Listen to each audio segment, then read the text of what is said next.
At the age of 47, merchant Philip Drachman was hauling freight overland from Yuma, Arizona, using mule trains, long before the Southern Pacific Railroad made its way to his hometown of Tucson in 1880.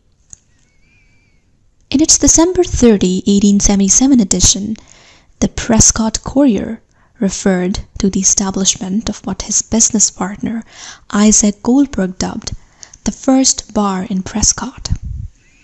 The saloon began serving customers in 1864 on a dusty street that would later be known as Montezuma Street, today famous as the heart of Whiskey Row among Old West saloon enthusiasts. Although it's unclear if this is the same Palace Saloon that still exists today. Goldberg's saloon was called The Palace. A devastating fire in 1883 swept through most of the Montezuma, wiping out the original palace and destroying records that might have confirmed past ownership. An interesting piece of the story suggests that Drachman and Goldberg might have helped bring the famous Brunswick back bar to the Palace Saloon, which was rebuilt that same year by its new owner. According to Brunswick representative Daniel Cobera, the Brunswick Bulky Colander Company in Chicago expanded its product line in 1878 by adding bar fixtures and furniture alongside its well-known billiard tables.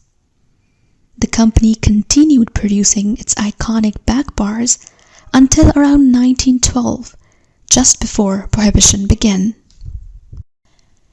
These back bars were crafted by skilled German artisans at Brunswick's facility in Dubuque, Iowa. Ranging from 16 to 30 feet in length, the bars featured beveled glass mirrors and brass foot rails. Out west, you wouldn't find bar tools. Men took their whiskey standing tall. The exact date when the order for the Palace Bar was placed remains unknown, but the 24 feet long, 12 feet tall bar certainly traveled way before reaching Prescott. The shipment started in the east, traveling around Cape Horn to San Francisco, California. After that, the consignment was transported to Lower California and unloaded near Puerto Isabel, Sonora. The products were then carried to Yuma by paddle steamers along with Colorado River. It is likely that the order was placed during the period when Philip was still operating his mule train enterprise.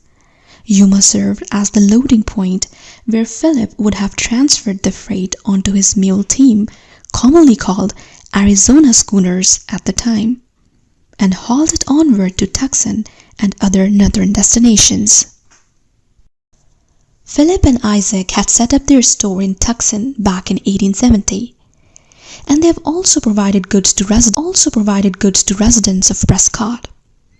An old newspaper ad lists some of their inventory: dry goods, including hats and caps of all kinds, cloaks, shawls, boots, and shoes. They also carried a large stock of old rye whiskey alongside the finest California wine and brandy. Their grocery selection included butter, honey, cheese, and dried fruits, available for both wholesale and retail purchase.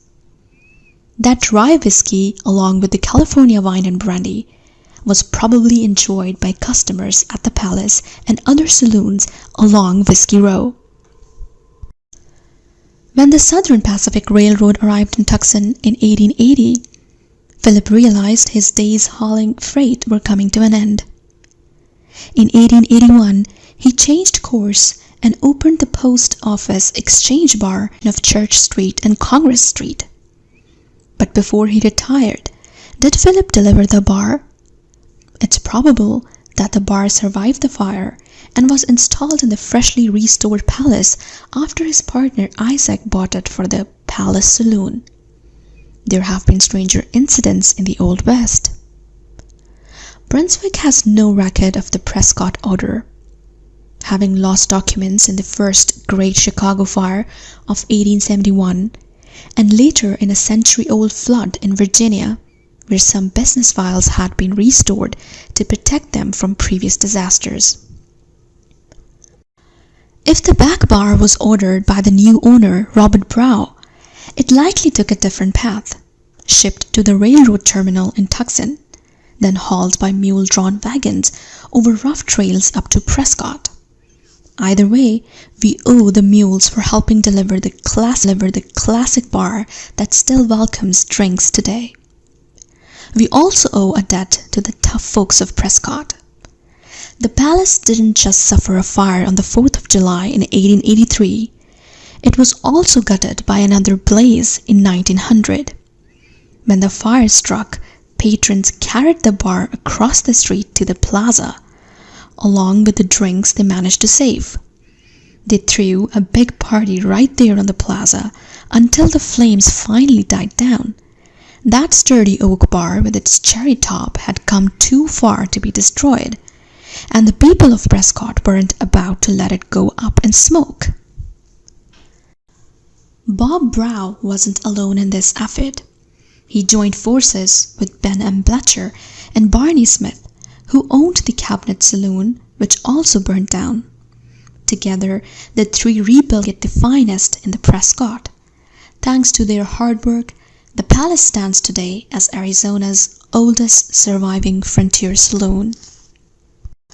Brunswick back bars are quite rare today, even though the company made about 95% of all bar furniture produced during that era. In 1891, these back bars sold for under $500, but now they can fetch over $50,000. One place you'll find a good number of Brunswick bars is the Black Hills region of South Dakota, especially in Deadwood. Founded in 1876, just 2 years before Brunswick started making the back bars, Deadwood quickly became a bustling town with 75 saloons by 1877, making it an ideal market for Brunswick's products. The brass plate on the reverse that says Brunswick Bulk Colander makes it easy to identify a real Brunswick bar. Not every frontier saloon was as ornate as the palace, so a Brunswick bar wasn't always where you'd rest your boot after riding in. Still, the West without its saloons is hard to imagine.